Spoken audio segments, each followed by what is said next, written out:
रमज़ान में हमारे पास अक्सर औरतें आती हैं, उनका एक सवाल होता है कि बच्चों को जो हम दूध पिला रहे हैं तो क्या हम रोज़े रख सकते हैं या नहीं रख सकते। अगर रोज़े रखेंगे तो उससे क्या नुकसानात हो सकते हैं, उससे क्या हमारे बच्चों पे कोई इफ़ेक्ट होगा या हमारे बॉडी पे इफ़ेक्ट होगा। अब रोज़े के दौरान बच्चे को कितना फीड करवाना चाहिए, तो बिल्कुल ये सवालात हैं और इसके इफ़ेक्ट्स भी हैं।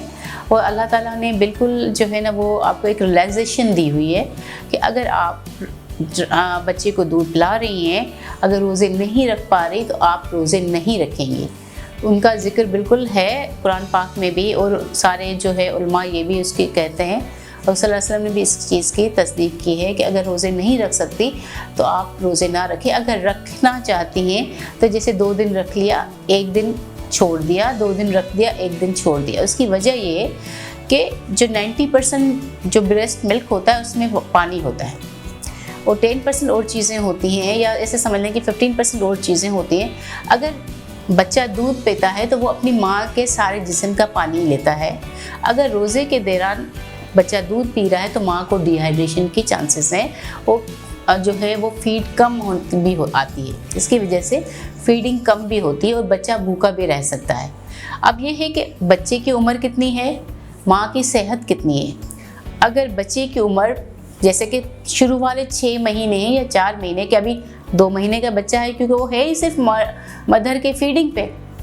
अगर मदर रोज़े रख रही है, उसकी फीडिंग को प्रॉब्लम हो रही है तो ये भी अच्छी बात नहीं है, क्योंकि इसमें भी मना किया गया है कि बच्चे का पेट ही नहीं भर पा रहा। और दूसरा, अगर वो बच्चे का पेट भर पा रहा है और मगर माँ जो है रोज़े रखने की वजह से इतनी डिहाइड्रेटेड हो गई है कि उसकी जो मेटाबॉलिज्म है वो डिस्टर्ब हो रहा है, वो जैसे समझ लें कि बेहोशी की तरफ जा रही है, बिल्कुल संकेनाइज ऐसी चीज़ हो रही है, तो फिर भी रोज़ा रखना इतना लाजमी नहीं है। जब आप तो मशवरा यही है कि अगर बच्चा आपका छोटा है तो रोज़ा ना रखा जाए। अगर रखा जाए तो उसके लिए इंटरमीडिएट फास्टिंग करें, कंप्लीट ना रखें। उसके लिए जैसे 2 दिन आपने रोज़ा रख लिया, 1 दिन रोज़ा छोड़ दिया, 2 दिन फिर।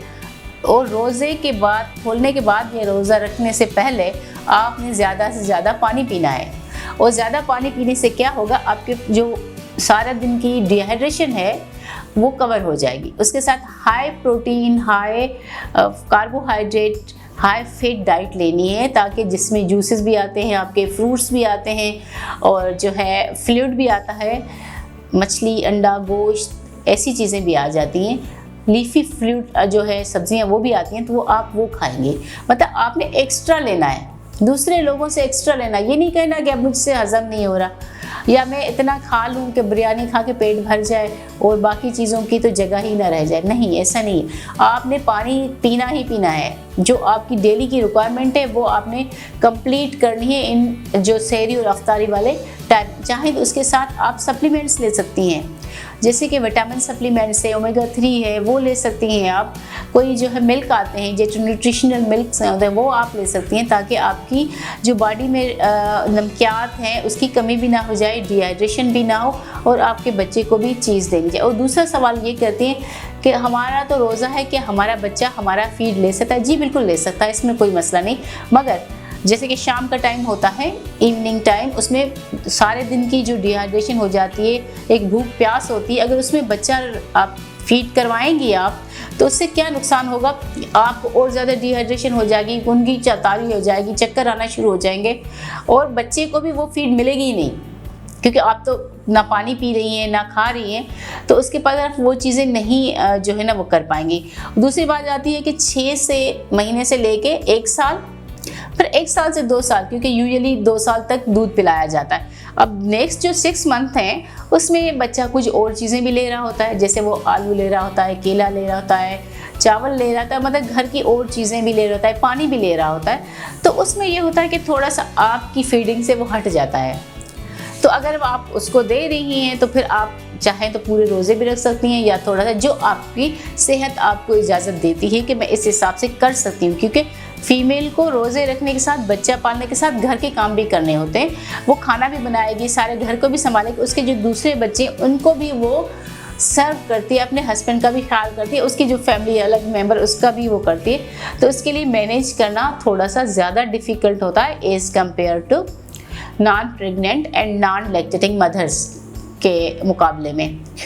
तो आपको उसको उसमें ज़्यादा है कि इतना ज़्यादा प्रॉब्लम होना नहीं चाहिए उस बच्चे को। बच्चे के हिसाब से तो वो ठीक है, एक दो दफ़ा उससे फीड कर लिया तो उसकी रिक्वायरमेंट दूसरे खानों से भी पूरी हो जाएगी, तो आप उसमें केयरफुली ये कर सकते हैं। फिर ये है कि आप पूरा रोज़े रख रही हैं तो आपकी डाइट को आपने अच्छा मॉडिफाइड करना है, वही है कि फ्लूइड्स जूसेस वगैरह का इस्तेमाल ज़्यादा करना है। अब आ जाता है 1 साल से 2 साल, उसमें बच्चा काफ़ी माशाल्लाह से बड़ा हो जाता है। कुछ लोग तो 1 साल के बाद छुड़वा भी देते हैं, 1.5 साल के बाद, तो उसमें तो फिर थोड़ा सा और ज़्यादा ईजी हो जाता है कि आप बच्चे को दूसरी फीड पर डाल दें और 1-2 दफ़ा जो देना है दे, ना दे भी कोई इश्यू नहीं होता। तो ये थोड़ा सा ओवरव्यू था कि रमज़ान में रोज़े रखें बिल्कुल और इबादतें करें, हमारे लिए भी दुआ करें। अगर कोई इशू है, आपको कोई क्वेरी है, कुछ और ज़्यादा जानना चाहती हैं या अपनी सेहत का एक दफ़ा मुआयना करवाना चाहती हैं कि भाई हमें हमारी सेहत क्या इस बात की इजाज़त देती है कि फ़ीडिंग के साथ हम जो है वो रोज़े रख सकें, तो विज़िट कीजिए हमारे सिक मंडे, थर्सडे, सैटरडे 6 से 8 अल्तमश जनरल हॉस्पिटल।